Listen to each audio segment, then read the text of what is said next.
We all know the stories: a flawless moon landing in '69, Einstein, the wild-haired genius scribbling secrets of the universe, the atom bomb that ended the war and saved the world. Clean, perfect, legendary. But what if the truth is messier, more twisted, more human, and maybe not quite what your old textbook told you? In this episode of Naked History, we're ripping the bandage off. From secret tapes and lost footage, to hidden mathematicians and the genius who knew how to sell his own legend, to the bomb that didn't just end one war, but kick-started a brand new empire of fear. Here's the plan. We'll land on the moon's shakiest secrets, peek inside Einstein's untamed brain, crack open the atom bomb's moral mess, and then tie it all together to ask, who profits when the truth gets edited? Ready to question what you thought was settled history? Let's blast off! Hollywood just can't resist. Look at Fly Me to the Moon, a rom-com spinning that old rumor. NASA secretly filmed a backup fake landing, just in case the real one flopped. Sounds wild? Well, parts of it aren't as crazy as you'd think. The original high-definition moonwalk tapes, lost or taped over. Oops! So the broadcast everyone watched at home? Just a regular TV camera pointed at a grainy NASA monitor showing a slow scan feed from the moon. We could have had crisp HD remasters for every anniversary. But nobody did it. Why? No budget, no will? Or is a fuzzy memory more powerful than a clear one? Every detail on that first mission was a Cold War stage show. The flag, planted at just the right angle. Armstrong's line, one small step. Rehearsed so carefully he almost flubbed it. Some say he did. Maybe he did say, a man, and the radio missed it. Tiny glitch, immortal moment. Want some behind-the-scenes trivia? The iconic Earthrise photo from Apollo 8 wasn't even planned. An astronaut snapped it while fumbling for a new roll of film. Sometimes the best PR comes by accident. Meanwhile, the people who did the real math? Mostly hidden.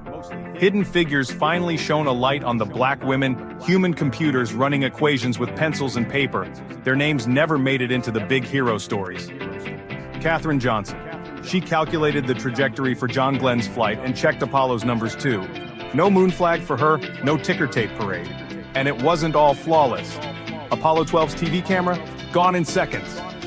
An astronaut pointed it straight at the sun. Fried. No second broadcast, no new angles, just more missing footage to keep rumor mills busy. Some historians point out NASA faced huge Cold War pressure. The Soviets beat America into orbit with Sputnik. Yuri Gagarin orbited Earth first. JFK promised to leapfrog all that. Boots on the moon by decade's end. So when the budget ballooned and risks mounted, there was no turning back. The mission had to work. Failure was not an option, but don't look too close at the patchwork behind the scenes. And here's the kicker. 50+ years later, still no return trip, no new footprints. We've got smartphones that can process more data than every Apollo computer combined. Yet the moon stays untouched. NASA's Artemis project keeps promising a comeback. Maybe 2025, maybe 2026, maybe later? If it was so easy in '69, why is it so hard now? Maybe the real giant leap was convincing the world it all worked like clockwork. Everyone loves the photo! Einstein sticking out his tongue. Wild hair, wise eyes, the rebel genius. Perfect for coffee mugs, fridge magnets, dorm posters. But how real is that myth? Back in the day, young Albert wasn't some crowned professor. He was stuck in a dusty Swiss patent office, reading other people's inventions, stamping them approved or not. His so-called miracle year in 1905, he scribbled game-changing ideas on scraps of paper. But surprise, many of those new ideas had been floating around European physics circles for years. Poincaré, Lorentz, they were chewing on the same equations. Einstein just tied it all together in a way the world could digest. That's not theft, that's brand genius. And speaking of brand, the tongue photo, total PR move. His mad scientist look, crafted, the hair, the goofy grin. He knew exactly what the world wanted. He wasn't just a scientist, he was an early influencer. But behind the myth, messy human, his first wife, Mileva Maric, ever heard of her? A physicist in her own right. Some letters hint she helped him crunch complex equations, but her name never made the textbooks. When they split, Mileva faded into the footnotes. Albert kept the spotlight. And here's another eyebrow raiser. School rumor time. Einstein, the math dunce? Not quite, but there's truth in there. He struggled with higher math early on. He even needed help from pals to solve the nastiest parts of tensor calculus. He cracked the big ideas, but someone else often did the number grind. Oops, so much for the lone genius image. Meanwhile, the public ate it up. E=sign MC2 on t-shirts. Einstein bobbleheads. Relativity tattooed on arms. A brilliant man became a branding machine.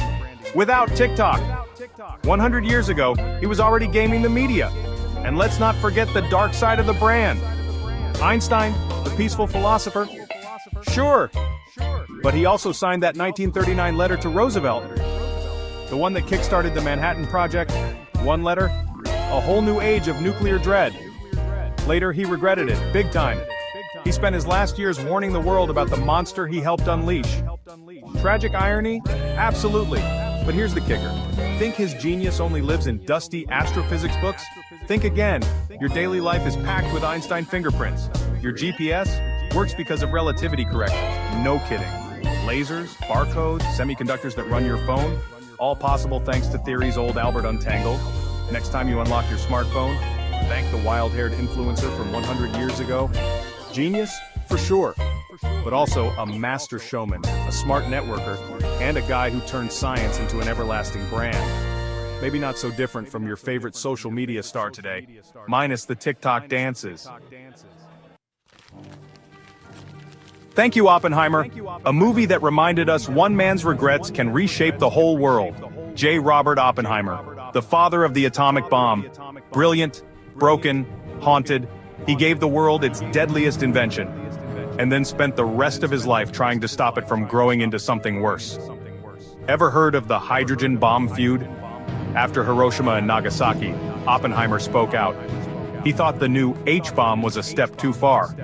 More deadly, more pointless, more political. What did they do? Yanked his security clearance, branded him a traitor. Imagine building the ultimate weapon, then getting shunned when you regret it. How was all this put into motion? Remember Einstein? He signed the letter to Roosevelt. He never touched the Manhattan Project again. One signature that opened the door to a bomb he'd spend the rest of his life regretting. But here's the thing. Did the bomb really end the war? The classic bedtime story, Hiroshima forced Japan's surrender. The big boom saved millions. True? Only partly. Japan was already staggering. Cities firebombed to ashes, people starving, blockades choking supplies. And the Soviets? They declared war on Japan just before the bombs dropped. Some historians say the real target wasn't Japan. It was Stalin. Show the Soviets the big stick. Stake your claim for the New World Order. Chilling flex, right? And what about Nagasaki? One bomb not enough? Or was it just a convenient live test for the second bomb design? Moral line crossed twice in 3 days, all to make a point. Awkward truth? Some American generals said Japan might have surrendered without it. Whoops! But here's where the myth gets darker. The bomb didn't just end a war, it started an empire. A nuclear empire. One so terrifying you'd never dare use the bomb again. It's not a weapon, it's a threat. A bluff that keeps the world on edge. It's like having a loaded gun on the table, but praying you never pull the trigger. And how well did that strategy age? Cold War, mad, mutual assured destruction, thousands of nukes sitting in silos, waiting, nations lining up to join the nuclear club, the ultimate VIP card. If you've got the bomb, you're untouchable. Everyone else? Followers, dependents, chess pieces? Oppenheimer saw it coming. That's why they called him a security risk. He knew this empire wasn't about safety. It was about fear, power, a giant insurance policy that never expires. Here's a brain bender for you, right now, this second. How many of those nukes actually work? 20%? 50%? 80%? Who checks? Who says? And what happens if the bluff ever gets called? Maybe the scariest truth isn't that we have the bomb. It's that we built a world that depends on never using it again. History loves a neat bedtime story. A perfect flag on the moon. A lone genius scribbling cosmic equations. A bomb that saved the world with one big boom. Clean, inspiring, easy to swallow. But the real world? Messier, awkward, full of people you never hear about. Propaganda is cheaper than truth. Always has been. One hero costs less than 1,000 hidden names. Ask yourself, why is Hidden Figures a surprise? Those black women, human computers were always there. They calculated trajectories, caught errors, saved missions. Yet for decades, poof, vanished from the script. Too many names, Too complicated? Heroes sell better when they're solo. Same with Einstein. You get the wild hair and the tongue. You don't get the hidden collaborators or the awkward contradictions. Why bother? One mad genius is perfect for coffee mugs. And the bomb? Well, it ended the war, right? Easy headline. No footnotes about Japan's blockades. No debates about Stalin. No questions about Nagasaki. No whispers about who profited from the fear that followed. Once a myth sticks, it sticks. Textbooks, movies, big budget biopics. Who wants to mess that up? Heroes inspire. Scary truths? Not so much. And don't forget the sweet profit. One clean story can fuel 1,000,000 souvenirs. Posters, patches on jackets. We went to the moon. Try selling, we lost the tapes, we staged some angles, we forgot some people on a t-shirt. Good luck. And here's the kicker. These stories get locked in as orthodoxy. Ask too many questions, someone calls you a crank, a nutcase, a conspiracy freak. But curiosity, that's dangerous, because once you start asking, you see the pattern. Who writes the hero's tale? Who edits the messy parts out? Who profits when you believe the bedtime version? And if they cleaned up these stories so neatly, how many more are waiting for someone brave enough to peek behind the curtain? So, what do you believe? What other legends got scrubbed squeaky clean for your bedtime stories? What truth is still locked away, waiting for someone curious enough to peek? If you love digging behind the official tales, hit that subscribe button. We've got more secrets, glitches, and hidden chapters coming your way. And hey, stay curious.